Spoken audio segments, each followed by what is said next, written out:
দুনিয়াতে আল্লাহ মানুষকে কতগুলি কাজের হুকুম করছেন। আপনাদের সামনে কোরআনে কারীমের সূরা নাহল থেকে 90তম আয়াত তেলাওয়াত করেছি। এমন এক আয়াত তেলাওয়াত করেছি, ইমাম আহমদ ইবনে হাম্বল রাহমাতুল্লাহি আলাইহি বলেন, আল্লাহ তাআলা যদি কোরআনে কারীম টোটাল নাজিল না করতেন, শুধুই মাত্র যদি সূরা নাহলের এই 90তম আয়াত নাজিল করতেন, তাহলে এই এক আয়াতের অনুবাদ জেনে, এক আয়াতের ব্যাখ্যা জেনে, এক আয়াতের শিক্ষা নিয়ে তাম দুনিয়ার সকল মানুষের মুসলমান হয়ে যাওয়া জরুরি ছিল। বলেন সুবহানাল্লাহ।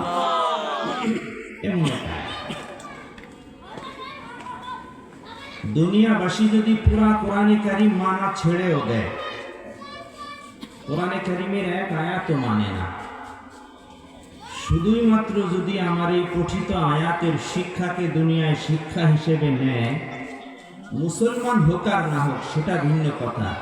কারণ কোরআন যদি পুরাটা না মানে তাহলে তার মুসলমান হবে না। শুধুমাত্র যদি এই আয়াতের শিক্ষা দুনিয়াতে বাস্তবায়ন করে, তাহলে তামাম দুনিয়া জান্নাতি পরিবেশ হয়ে যাবে। আমরা জানি দুনিয়াতে অনেক মানুষ কোরআনে কারীমের তেলাওয়াত শুনে শুনে মুসলমান হয়েছে, জানেন না আপনারা? ইতিহাসে অনেক মানুষ আছে। আমাদের নবীজি সাল্লাল্লাহু আলাইহি ওয়াসাল্লাম থেকে নিয়ে আজ পর্যন্ত যত মানুষ কোরআনে কারীমের তেলাওয়াত শুনে শুনে মুসলমান হয়েছে, আমার আজকের এই পঠিত আয়াত শুনে দুনিয়ার সব থেকে বেশি মানুষ মুসলমান হয়েছে।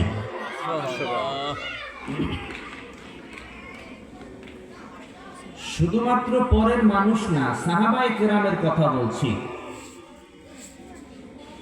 পিয়ারা রাসূল সাল্লাল্লাহু আলাইহি ওয়াসাল্লাম একদিন মসজিদে নববীর সামনে বসা। আমরা যেমন বসে আছি, নবীজিও মসজিদে নববীর সামনে বসে আছেন। সাহাবায়ে কেরাম নবীজির চেহারার দিকে তাকানো, মনে করে দেখেন তো দৃশ্যটা কেমন। রাসূলের চেহারা দেখতেছে উম্মত। হায়াতে আমার যদি একবার নসিব হতো, আপনাদের যদি নসিব হতো, জীবনটা ধন্য হয়ে যেত। আল্লাহর নবী মসজিদের সামনে বসা, সামনে দিয়ে সাহাবায়ে কেরাম নবীজির সামনে বসে বসে নবীজির নুরানি চেহারাটা দেখতেছে। নবীজির চেহারা যদি বর্ণনা দিতে যাই, তাহলে হযরত জাবের রাদিয়াল্লাহু তাআলা আনহু এর একখানা হাদিস শোনায়। সাইয়্যিদুনা হযরত জাবের রাদিয়াল্লাহু তাআলা আনহু বলেন, আমাদের ঘরে নবীজিকে আমার মা দাওয়াত করেছেন। আমাদের ঘরে রাতের বেলা নবীজিকে আমার মা দাওয়াত করেছেন খানা খাওয়ার জন্য। নবীজি মসজিদে নববীতে এশার নামাজ আদায় করে আমাদের বাড়ির দিকে আসতেছেন। বাড়িতে রান্না হয়ে গেছে, আমি নবীজির অপেক্ষায় আছি, নবী আমার বাড়িতে আসবে। সাহাবায়ে কেরামের মধ্যে এই আমল ছিল, মাঝে মাঝে নবীজিকে দাওয়াত করে বাড়িতে নিতেন বরকতের আশায়। কারণ নবীজির কদম যেখানে পড়বেন সেখানে তো আসমানি বরকত বৃষ্টির মতো বর্ষণ হতে থাকে। সাইয়্যিদুনা হযরত জাবের রাদিয়াল্লাহু তাআলা আনহু বলেন, আমি একবার ঘরের বাইরে আসি, আবার ঘরের মধ্যে যাই। তখন আমার পেয়ারা হাবিব আমাদের বাড়িতে তাশরীফ আনবেন এই অপেক্ষায় আছি। কিছুক্ষণ পরে আমি যখন ঘরের বাইরে আসলাম, ঘরের বাইরে আসার পরে আমি দেখতেছি পেয়ারা হাবিব আমাদের বাড়ির দিকে আসতেছে।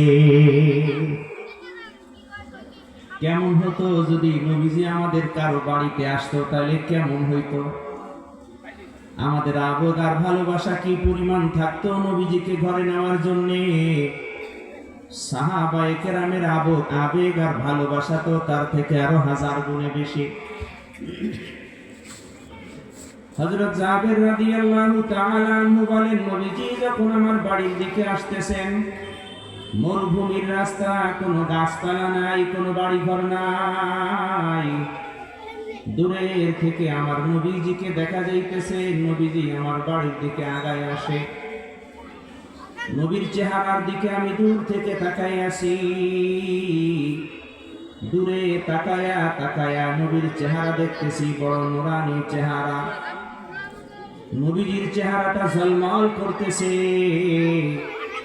নবীর চেহারার মধ্যে যেন পূর্ণিমার চাঁদের আলো ঝলমল করতেছে। এমন চেহারা নিয়ে যখন নবীজি আমার বাড়ির দিকে আসতেছে, হঠাৎ কেন যেন আমার মনে চাইল, নবীর চেহারাটা এত সুন্দর, আজ তো পূর্ণিমার রাত, আকাশের চাঁদটাও সুন্দর। আমার মনে চাইলো আমি একটু পরীক্ষা করে দেখি, আমার নবীর চেহারাটা বেশি সুন্দর নাকি আকাশের পূর্ণিমার চাঁদ বেশি সুন্দর। হযরত জাবের বলেন, আমি এই নিয়ত করে একবার নবীর চেহারার দিকে দেখলাম। নবীজির নুরানি চেহারা দেখে এরপরে আমি আকাশের দিকে তাকাইলাম। আকাশের দিকে তাকায়া দীর্ঘক্ষণ লক্ষ্য করে তাকায়া দেখলাম, হযরত জাবের রাদিয়াল্লাহু তাআলা আনহু বলেন, আমি পূর্ণিমার চাঁদও দেখলাম, আমি আমার নবীজির নুরানি চেহারাটাকেও দেখলাম, কিন্তু আমি দুইটাকে দেখে আমার দিল যেটা সাক্ষী দিল, সেটা হলো আকাশের পূর্ণিমার চাঁদ যত সুন্দর, আমার নবীর চেহারা তার থেকে আরো 1000 গুণ বেশি সুন্দর। এত সুন্দর চেহারা নবীজির। মসজিদে নববীর সামনে নবী আমার বসা, সাহাবায়ে কেরাম সামনে বসা। পাশ দিয়ে একজন লোক হেঁটে যাইতেছেন, তখনও মুসলমান হয় নাই। তার নাম হলো উসমান ইবনে মাজউন। আল্লাহর নবীর মেয়ের জামাই যে উসমান, সে না, উনি আরেকজন। আল্লাহর নবীর মেয়ের জামাইয়ের নাম হলো উসমান ইবনে আফফান, আর এই লোকের নাম হলো উসমান ইবনে মাজউন। উসমান ইবনে মাজউনকে নবীজি ডাক দিলেন, উসমান, আমাদের এখানে কি একটু বসা যায় না? নবীজির চেহারা দেখে, নবীজির আদর্শে তো সবাই মুগ্ধ। নবীজির চরিত্রের ব্যাপারে সবার জানা আছে, নবীজির ব্যাপারে সবার জানাশোনা। নবীজির কথাটাকে আর সে উপেক্ষা করে নাই, নবীর সামনে বসে গেছেন। নবীর সামনে যখন বসে গেছেন, লম্বা সময় বসছেন। বসার পরে একটা সময় আল্লাহ পাকের দ্বীনের ব্যাপারে তার অন্তরে মহব্বত তৈরি হয়েছে। আল্লাহ পাকের নবীর জবানের কথা শুনেছেন। কথা শোনার কারণে আল্লাহর নবীর হাতে হাত দিয়ে মুসলমান হয়ে গেলেন। মুসলমান হয়েছেন ঠিক, কিন্তু অন্তরে তার দ্বীন ইসলাম এখনো পরিপূর্ণ বিশ্বাস হয় নাই। নবীজির সম্মান রক্ষা করতে যায় সে মুসলমান হয়ে গেছেন। অনেক সময় আছে না, এক মানুষ দাওয়াত দেয় বাড়িতে যাওয়ার জন্য, পছন্দ না হলেও যাওয়া লাগে, হয় না? এমনই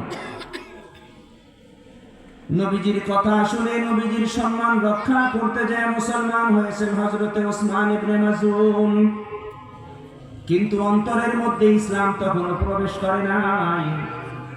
যেদিন আসমান থেকে আজকের পঠিত আয়াত সূরা নাহালের 90তম আয়াত যেদিন আসমান থেকে নাজিল হয়, হযরত উসমান ইবনে মাজউন বলেন, এই আয়াতের মধ্যে এমন কিছু শিক্ষা আছে, আল্লাহ পাকের এমন কিছু হুকুম আছে, আমি চিন্তা করে দেখলাম, যেই ধর্মের মধ্যে, যেই দ্বীনের মধ্যে এত সুন্দর সুন্দর শিক্ষা থাকে, যেই শিক্ষা দিয়ে মানুষের পরিবার সুন্দর হয়, যেই শিক্ষা দিয়ে মানুষের সমাজ সুন্দর হয়, যেই শিক্ষা দিয়ে একটা দেশ সুন্দর হয়, যেই শিক্ষা দিয়ে তামাম দুনিয়া সুন্দর হতে পারে, এত সুন্দর শিক্ষাওয়ালা হুকুম যেই ধর্মের মধ্যে আছে, এই ধর্ম থেকে দূরে থাকা উচিত হবে না। সেদিন তিনি বলেন, আমি মনে প্রাণে সেদিন থেকেই মুসলমান হয়ে গেলাম। এজন্য বলছিলাম এমন এক আয়াত তেলাওয়াত করেছি যার মধ্যে আছে এমন কিছু হুকুম যেটা মানুষ যদি পালন করে, কোন পরিবার যদি পালন করে, পরিবার হবে জান্নাতি পরিবার। কোন সমাজের মানুষ যদি পালন করে, সমাজ হবে জান্নাতি সমাজ।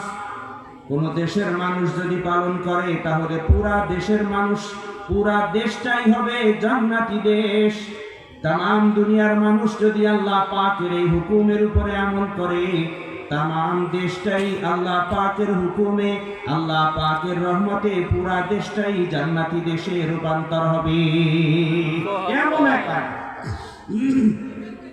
আয়াত কি শুনেন, আল্লাহ বলেন প্রত্যেক জুমার নামাজে পড়া হয় আয়াত, সবার কম বেশি মুখস্থ হয়ে গেছে। ইন্নাল্লাহা ইয়া'মুরু বিল আদলি ওয়াল ইহসান।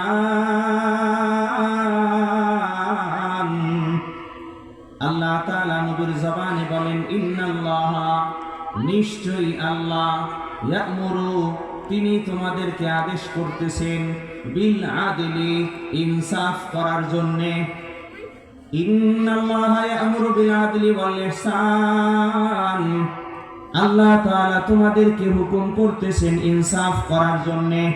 ইনসাফ আরবি শব্দ, বাংলা হলো সমান সমান করা। কোন জায়গায় করবে, কারা করবে? বলে সবাই করবে, সমাজের সবাই এটা করে। এটার দায়িত্ব কাদের? সমাজের যারা বিচারক তাদের এই দায়িত্ব। বিচারককে নবীজি হাদিসে বলেন, ক্বালা রাসূলুল্লাহ সাল্লাল্লাহু আলাইহি ওয়াসাল্লাম, কুল্লুকুম রাঈন ওয়া কুল্লুকুম মাসউলুন আন রাইয়াতিহি, তোমাদের মধ্যে প্রত্যেকেই দায়িত্বশীল, কিয়ামতের ময়দানে প্রত্যেকের দায়িত্বের ব্যাপারে আল্লাহ পাকের কাছে জিজ্ঞাসা করা হবে। প্রত্যেকেই দায়িত্বশীল। একজন বাবা তার পরিবারের দায়িত্বশীল, একজন সমাজপতি তার সমাজের দায়িত্বশীল, একজন থানার ওসি সে থানার দায়িত্বশীল, উপজেলার চেয়ারম্যান সে উপজেলার দায়িত্বশীল, পৌরসভার মেয়র পৌরসভার দায়িত্বশীল, আসনের এমপি ওই আসনের দায়িত্বশীল, যে এলাকার মন্ত্রী সে তার ওই ব্যাপারের দায়িত্বশীল, প্রধানমন্ত্রী যিনি হবেন সারা দেশের দায়িত্বশীল। সারা দেশের মধ্যে ইনসাফ কায়েম করা তার জন্য জরুরি। ইনসাফ করতে হবে। দুইজন মানুষ যদি বিচার নিয়ে আসে, তাহলে দুইজন মানুষের মধ্যে বিচার করতে হবে ইনসাফের সাথে। যার যতটুকু পাওনা তাকে ততটুকু বুঝাই দিতে হবে, যার যতটুকু অপরাধ তাকে অতটুকু অপরাধের জন্য ঠিক অতটুকু শাস্তি দেওয়া লাগবে।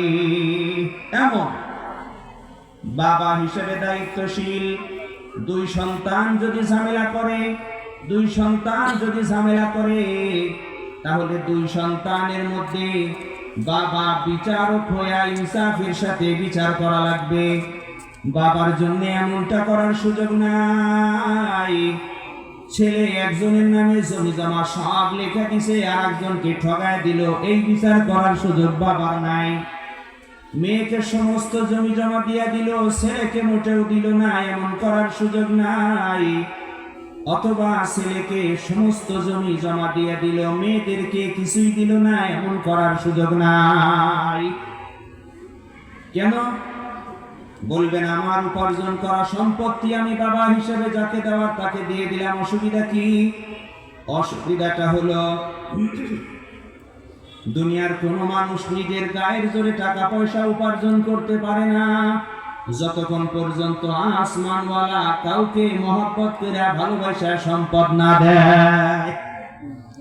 আমার মতো কত মানুষ, হাজারো মানুষ সমাজে না খেয়ে সময় কাটায়। আল্লাহ আমাকে সম্পদ দিয়া সম্মান দিয়া দুনিয়াতে বাঁচায় রাখছেন। হাদা মিন ফাদলি রব্বি, এটা আমার নিজের বাহাদুরি না, এটা আমার নিজের হাতের কামাই না, এটা আমার ক্ষমতার পাওয়ারে আসে নাই। হাদা মিন ফাদলি রব্বি, বরং আমার এই সম্পদ আমার এই সম্মান যা আছে পুরাটাই আসমানওয়ালা আল্লাহর পক্ষ থেকে আমার উপর রহমত। বিদেশে গেলে শুধু টাকা কামাই করা যায় না, হাজারো মানুষ বিদেশে যায় বাড়ি ঘর বিক্রি করে তারপরে দেশে ফেরত আনা লাগে। হাজারো মানুষ, কত মানুষ বিদেশে আয় উপার্জন করার জন্য গেল, এমন জায়গায় ফাইসে গেছে আকামার টাকা উপার্জন করতে পারে না, বাড়ি থেকে টাকা পাঠানো লাগে।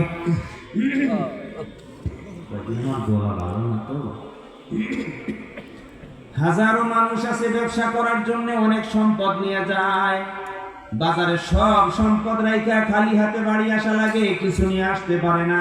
হাজারো মানুষ, এর মধ্যে থেকে যদি রব্বে কারীম আমাদেরকে কিছু দিয়া থাকে তাহলে আল্লাহ নিজ মেহেরবানিতেই দিয়েছেন। এজন্য নিজের সম্পদের বন্টন নিজের ইচ্ছা অনুযায়ী করার সুযোগ নাই, কেননা আমার সম্পদের বন্টনের মালিক যেমন আল্লাহ, আমার সম্পদের মালিক যেমন আল্লাহ, আমার সম্পদ দান করেছেন যেমন আল্লাহ, আমার সম্পদ বন্টনের দায়িত্ব আল্লাহ পাকের নিজের। দিল আল্লাহ, ভাগ করবে কি? বাবা বাজার থেকে তরমুজ একটা কিনে আনছে, দুই ছেলে ভিন্ন খায়, ভাগ করে দেওয়ার দায়িত্ব কার? হয়তো বাবা নিজাতে ভাগ করবে, না হয়তো কাউরে দিয়ে ভাগ করাবে, তাই না? দুই ছেলের এক ছেলে যদি মনে করে নিজেই ভাগ করে আনি, ওই সেই দুই বন্ধুর মতো। আর এক বন্ধুর বাসায় বেড়াইতে গেছে, খাইতে দিছে দুইটা আম, একটার সাইজ বড় আর একটার ছোট। এক বন্ধু থাবা দিয়ে বড়টা নিয়ে বড়টা নিয়ে খাওয়া আরম্ভ করছে। পাশের জন বলে, তোরে আমি ইচ্ছা করি বড়টা দিতাম, কিন্তু তুই আগেই যে বড়টা নিলি কারণ কি? তুই জানি তো তুই আমার বড়টা দিবি, তাই আগেই খেয়ে নিলাম। জমিনের মালিক আল্লাহ, সম্পদের মালিক আল্লাহ, এই জমিন আর সম্পদ বন্টনের মালিক আল্লাহ। নিজের বাহাদুরি দিয়া বন্টন করার সুযোগ নাই। যদি বন্টন করতে চায় তাহলে আল্লাহ পাকের পক্ষ থেকে যে বিধান আছে বিধান কায়েম করা লাগবে। এজন্য আল্লাহ বলেন, ইন্নাল্লাহা ইয়ামুরু বিল আদলি, ইনসাফের হুকুম আমি আল্লাহ তোমাদেরকে দান করেছি। ইনসাফ করা লাগবে, ইনসাফ। হায়াতে যদি কোনো মানুষ ইনসাফ করে তাহলে তার সম্মান অনেক বড়। বাবা যদি পরিবারে ইনসাফ করে তার সম্মান অনেক বড়। চেয়ারম্যান মেম্বার যদি ইনসাফ কায়েম করে তার সম্মান অনেক বড়। মনে মনে বললেন না, খালি চেয়ারম্যান মেম্বারের কথা বলে কেন? কেন ভাই, বাবার জান্নাতে যাওয়া লাগবে, চেয়ারম্যান মেম্বারের জান্নাতে যাওয়া লাগবে না? বাবা হিসেবে ইনসাফ করে জাহান্নাম থেকে বাঁচা লাগবে, চেয়ারম্যান মেম্বারের কি ইনসাফ কায়েম করে জাহান্নাম থেকে বাঁচা লাগবে না? তো বলা তো লাগবে এটা, তাই না? আবার মনে মনে বলে না, ওনার রাজনীতি যুগে দিছে আর কি। আরে না, জাহান্নাম থেকে বাঁচাবার চেয়েছে, রাজনীতি আবার কি? জান্নাতের রাস্তা আমরা দেখাইতে চাই, রাজনীতি আবার কি? হ্যাঁ, এই জন্য ইনসাফ, দুনিয়াতে ইনসাফ কায়েম করা। নিজের পরিবার হোক, নিজের পরিবারস্থ লোকজন হোক, সবার মধ্যে ইনসাফ কায়েম করা। বলবেন ইনসাফ কায়েম করলে লাভ কি? নবীজি বলেন, ক্বালা রাসূলুল্লাহ সাল্লাল্লাহু আলাইহি ওয়াসাল্লাম, ইন্নাল মুকসিতিনা আন ইয়ামিনির রহমান। আল্লাহর নবী ডাক দিয়া বলেন, সাহাবায়ে কেরাম শোনো, কিয়ামতের কঠিন ময়দান, সমস্ত মানুষগুলি সূর্য যখন কাছাকাছি চলে আসবে, মানুষগুলি গরমে অস্থির হয়ে যাবে, জমিনটা তামা হয়ে যাবে, মানুষগুলি ঘামের মধ্যে সাঁতার কাটতে থাকবে। এই ভয়াবহ কঠিন পরিস্থিতিতে আল্লাহ তাআলা যে আসনটার মধ্যে বিচার করার জন্য বসবেন, এই আসনের ডান পাশে হাজার হাজার নূরের মেম্বার পাতা থাকবে, হাজার হাজার নূরের চেয়ার পাতা থাকবে। দুনিয়াতে যেই মানুষগুলি বিচার করতে যায় ইনসাফের বিচার করেছে, টাকা খায়া পয়সা খায়া আত্মীয় স্বজনের পক্ষ নেয় নাই, যেটা উচিত বিচার সেটাই জমিনে করেছে, আল্লাহর নবী বলেন সমস্ত হাসরবাসীদের মধ্যে থেকে ওই সমস্ত মানুষগুলিকে আল্লাহ তাআলা তাদেরকে ডাইকা ডাইকা আল্লাহ পাকের কাছে নিয়ে যাবেন এবং আল্লাহ তাআলা বলবেন, এই যে দেখো আমার ডান পাশে হাজার হাজার নূরের মেম্বার দেখা যায়, দুনিয়াতে যেই যুগে বিচারকেরা টাকা ছাড়া বিচারে যায় নাই, দুনিয়াতে যেই যুগে বিচারকেরা টাকা ছাড়া বিচার করে নাই, দুনিয়াতে যেই যুগে লোকেরা নিজেরা আপনজন অন্যায় করলে অন্যায়কে অন্যায় বলে নাই, অপরকে কঠিন শাস্তি দেওয়ার ব্যবস্থা করেছি, ওই যুগের মধ্যে তোমরা যেহেতু আমি আল্লাহর হুকুম মেনে ইনসাফের বিচার কায়েম করেছিলে, তোমাদেরকে সম্মান দেওয়ার জন্য আমার ডান পাশে হাজার হাজার মেম্বার সাজায় রাখছি। তোমরা যেহেতু ইনসাফ করে জমিন থেকে আমার কাছে এসেছো, আজ তোমাদেরকে এই চেয়ারে বসার জন্য অনুমতি দিয়ে দিলাম। আল্লাহু আকবার। এমন সেদিন চিন্তা করেন কি সম্মান, আল্লাহর ডান পাশে বসতে পারেন। আবার মনে করেন না তাহলে আল্লাহর বাম পাশে বসবে কারা? আল্লাহর কোনো বাম পাশ নাই, বাম হাত নাই। বুঝলাম কোথায়? নবীজি বলেন ওয়াকিল তায়াদাইহি ইয়ামিনুন, আল্লাহ পাকের দুইটা হাতই ডান হাত, কিন্তু বুঝাবার গেলে একটা বলা লাগে যে ডান আর একটা বাম, এটা বলতে হয়। দুনিয়ার মানুষ ডানকে বরকত মনে করে, বামকে কম বরকত মনে করে, কিন্তু আল্লাহ পাকের ডান হাতও যেমন বরকতের, বাম হাতও তেমন বরকতের। আল্লাহর হাত বরকত থেকে খালি না। যদি কোনো ব্যক্তি দুনিয়াতে ইনসাফ কায়েম না করে তাহলে তার হালাত কি? আল্লাহর নবী সাল্লাল্লাহু আলাইহি ওয়াসাল্লাম বলেন, দুনিয়ার যে মানুষগুলি টাকা খায়া হোক, আত্মীয় স্বজনের কারণে হোক, যে কোনো কারণেই যদি হক বিচার না করে, ইনসাফের বিচার না করে, এই সমস্ত মানুষগুলিকে হাসরের ময়দানে আল্লাহ উঠাবেন। সমস্ত মানুষগুলি জমিনের উপরে দাঁড়ায় থাকবে, কিন্তু যারা দুনিয়াতে জালিমের বিচার করবে, অন্যায় বিচার করবে, আল্লাহ তাদেরকে জমিনের উপরে দাঁড় করাবে না। নবী আমার বলেন, গলার মধ্যে ফাঁস লাগাইয়া আল্লাহ তাআলা ফেরেশতা দিয়ে ঝুলাইয়া জমিনে, গলার মধ্যে ফাঁস লাগাইয়া ফেরেশতাদেরকে ঝুলাইয়া হাসরের ময়দানে তাদেরকে আল্লাহ তাআলা ঝুলাইয়া রাখবেন। সমস্ত হাসরবাসীরা দেখতে থাকবে সমস্ত মানুষগুলি অন্যায়ভাবে বিচার করেছে। আল্লাহর নবী বলেন, এই সমস্ত মানুষগুলি যদি আল্লাহ পাকের কাছে বিচারের ব্যাপারে পরিপূর্ণ কথা বইলা আল্লাহকে যদি বুঝাইয়া জান্নাতে যাইতে পারে তাহলে জান্নাতে যাবে, না হলে গলার মধ্যে যে ফাঁসি লাগাইয়া উঠাইছে, নবীজি বলেন গলার মধ্যে ফাঁসি লাগাইয়া তাদেরকে আল্লাহ তাআলা জাহান্নামে নিক্ষেপ করবে। এজন্য বিচারকরা হুঁশিয়ার, মাতবাড়ির চেয়ার পাইলেই বসা মুসরামুসরি করার দরকার নাই। আল্লাহর নবী সাল্লাল্লাহু আলাইহি ওয়াসাল্লাম সাহাবায়ে কেরামকে বলেন, সাহাবায়ে কেরাম খবরদার খবরদার, জীবনে মাতবাড়ি সর্দারি চাইয়া নিবা না। আল্লাহর নবীর সাহাবী হযরত আবু যর গিফারি রাদিয়াল্লাহু তাআলা আনহু নবীজির কাছে আসছেন, এসে বলতেছেন, ইয়া রাসূলুল্লাহ, আপনি তো একটা দেশ চালান, কত এলাকা আছে, কত মহল্লা আছে, আমার এক জায়গার বিচারক বানায় দেন, আমি বিচার করি, ওই জায়গার মধ্যে যে বিচার করি। বলে আমার এক জায়গার বিচারক বানায় দেন, আমি এক জায়গার বিচার করি। নবীজি সাল্লাল্লাহু আলাইহি ওয়াসাল্লাম আবু যরকে ডেকে বললেন, আবু যর, তোমারে আমি কোন জায়গার বিচারক বানাবো না। কেন? তোমার দিল নরম। সমাজের কিছু মানুষ আছে দেখবেন, এদের কাছে পয়লা যাইয়ে যে বিচার দেয় তার এই জিতাবার চেষ্টা করে, কথা কম ঠিক না? কারণ ওই মানুষের দিল নরম, এটা তার দোষ না, আমি দোষ বলতেছি না, মানুষটার দিল নরম, তো পয়লা যাইয়ে যেটা বলে সে ওইটাই বিশ্বাস করে। পরের বিচারা যে আসে হয়তো সাজাই গুছাই বলতে না পারলে তার ডান বিশ্বাস করে না। নবীজি বললেন, আবু যর, তোমাকে আমি কোন জায়গার বিচারক বানাবো না। হুজুর আপনি উপরে আসেন, উপরে আসেন, আলেম মানুষ নিচে বসলে ভালো দেখা যায় না, আসেন আসেন হুজুর আসেন।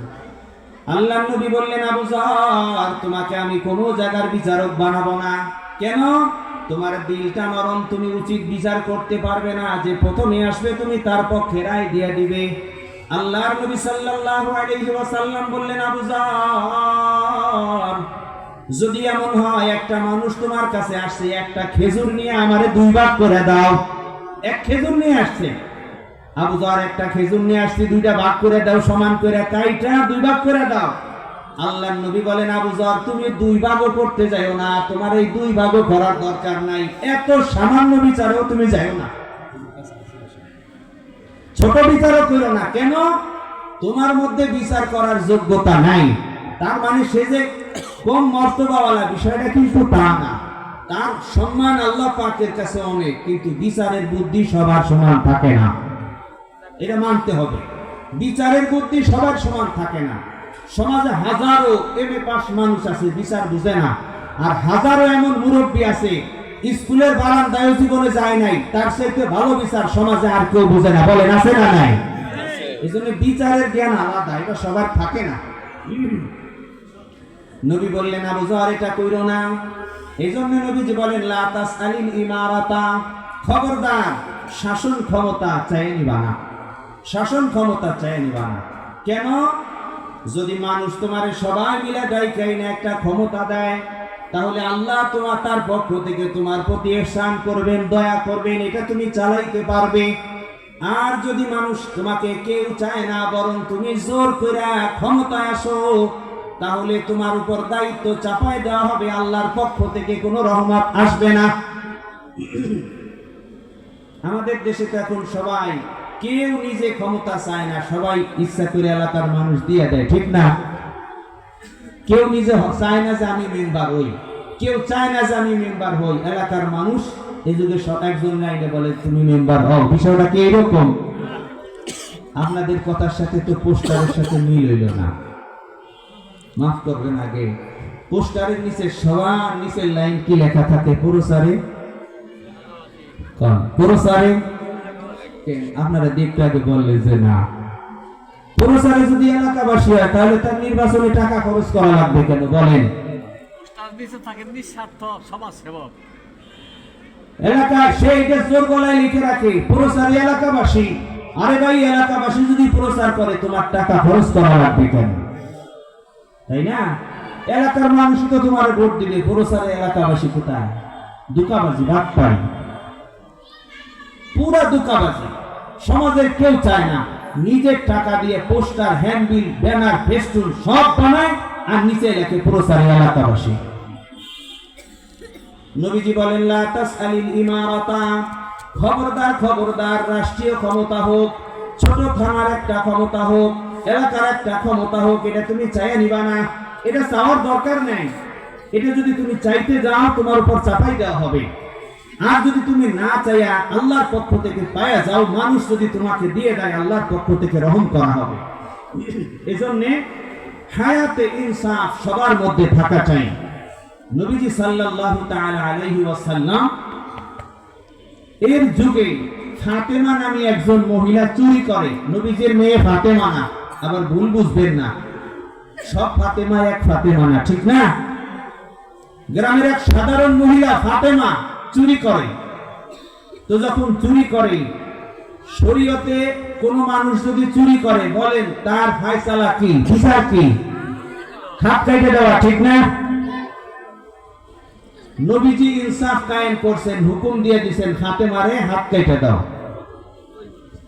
তো যখন হাত কেটে দেওয়ার কথা বলছেন, যেই বংশের মানুষ চুরি করছে, আসলে ওই বংশের মানুষগুলো এলাকার মধ্যে সম্মানী মানুষ, সম্ভ্রান্ত মানুষ। কিন্তু ঘটনাক্রমে একজন মানুষ চুরি করে বসছে। দেখবেন এমন অনেক হয় আমাদের সমাজেও। একজন সম্ভ্রান্ত পরিবারের মানুষ, তো ওই গোষ্ঠীর একজন পোলা ছোটখাটো স্বাস্থ্য বাতিজা টাতিজা একটা চোর হয়ে গেছে, আছে না? অস্বাভাবিক কিছু না, হইতেই পারে। তো নবীজির যুগেরও এক মহিলা চুরি করছেন।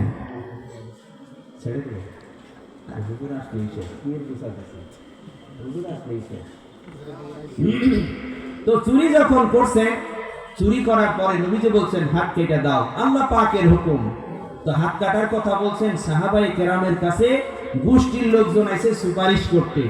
এসে হযরত আবু বকর সিদ্দিককে ধরছেন, হযরত ওমর ফারুককে ধরছেন, অন্যান্য সাহাবায়ে কেরামকে ধরছেন।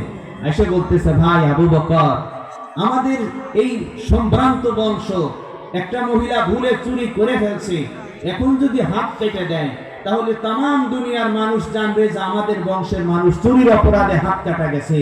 কোনোভাবে কি হাত না কাটা অন্যভাবে বিচারটা একটু করা যায় না? সাহাবায়ে কেরাম রাদিয়াল্লাহু তাআলা আনহুম আজমাইন বলেন, না, অন্য কোনো বিচার নাই, নবী যেটা বলছেন ফায়সালা ওটাই নাকি বলেন নবীর পরে আর আলাদা কোনো বিচার করার সুযোগ আছে নাকি?